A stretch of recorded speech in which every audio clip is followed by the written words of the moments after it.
The goal of the game was not self-gratification.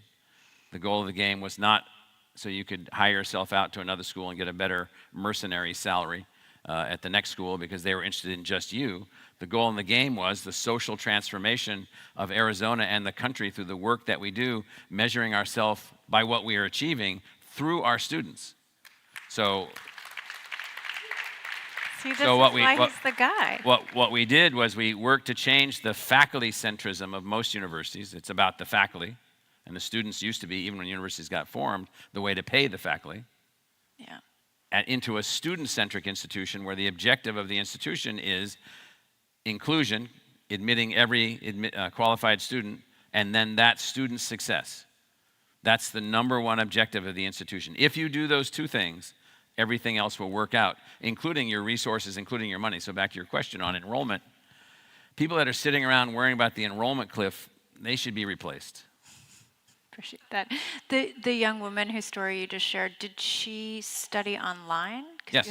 She did. The biochemistry degree. So we have, I'll just switch to another. So we run this meeting. I'm heading from here over to San Diego where we run the largest educational innovation meeting in the world called the ASU GSV EdTech Summit. Some of you are going to that meeting. I saw a couple of you. Yeah, absolutely. So we've run that meeting now this is our 16th year. We've acquired hundreds and hundreds and hundreds of technologies and partnerships and relationships from that, which then allow us to now change how we teach biology. I'm just picking biology. And all of this applies outside of the sciences also. So we have 10,000 biology majors, wow. Half on campus, half online. All of them have the ability to learn biology laboratories in a complete virtual reality learning environment, co-developed by none less than Steven Spielberg and Walter Parks, two big famous Hollywood types, and us. And what happens in that, this is the thing, Dafna, that we have a 40% improvement in the learning outcomes. And so any kid that can read can now understand college-level biology to the level of genetic understanding, and then online or on campus, we make this happen through our faculty. So this is what our innovations have allowed us to do. So we're a breakout weirdo university deciding that teaching more people and graduating more people and helping more people to be successful is more important than how many kids we don't let in. Nice. And you think COVID kind of changed the game a little bit on online learning, kind of removed a little bit of Well, during COVID, I wrote the president of Harvard at the time, Larry Bacow, because the dean of the Harvard Law School was spreading all this BS about online learning. That it didn't work and so forth and so on. And I was 100% certain that he wouldn't even know what online learning was if it fell on him. And so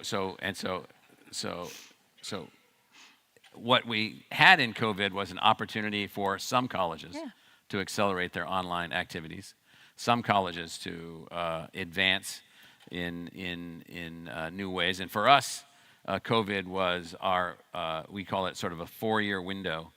It was from the spring of 2020 to the spring of 24, the most intensive period of innovation that we've ever been through. Wow. Across many, many, many dimensions, organizationally, technologically, AI tools, AI systems, new ways of teaching and learning, Zoom technologies, super Zoom technologies, building whole new degree programs, hundreds of degree programs, thousands of courses, all during AI. Amazing. So one of the things you mentioned the great Starbucks program, which I loved, but I kind of want to tie that again to a little bit of that, your lifelong commitment to public and private sector leadership and partnership, which has changed the game at ASU, serving on critical government and private boards while steering a public university, and you've somehow avoided having to sacrifice one for the other, which is impressive. You talked recently about how this is an unbelievable moment for universities to step up and say, how can we be of greater service? What do you mean by that? Yeah, so what's happened with the universities is that we often, because of the nature of the PhD process and the PhD training process, including the process that I went through, it's a narrowing process. And so it's blinders for most people, and you stay focused. And so about half the energy goes into reductionistic views of understanding nature. Some goes into whole new ways of conceptualizing new philosophies. And so what it means then is that we we can, if we're not careful, lose touch with reality.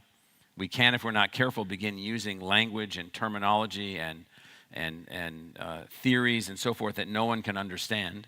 And then we lose everybody along the way. So we've not lost everybody, but we've lost a lot of people along the way. People, they don't understand what the universities do. They don't understand what we're doing. They see people acting out at some universities, and they say, well, they must all be crazy. And so have done a poor job staying connected also to the success of the United States. So here's the sad thing that's happened, and I've written about over there. A third of the United States, 112 million people, 113 million people, that country has the same 112 million people, 113 million people, that country has the same set of indicators as Switzerland. 400 murders in that group of people. This group of people here in the middle incomes in the United States, and the universities have made that happen. And they're continuing to make that happen.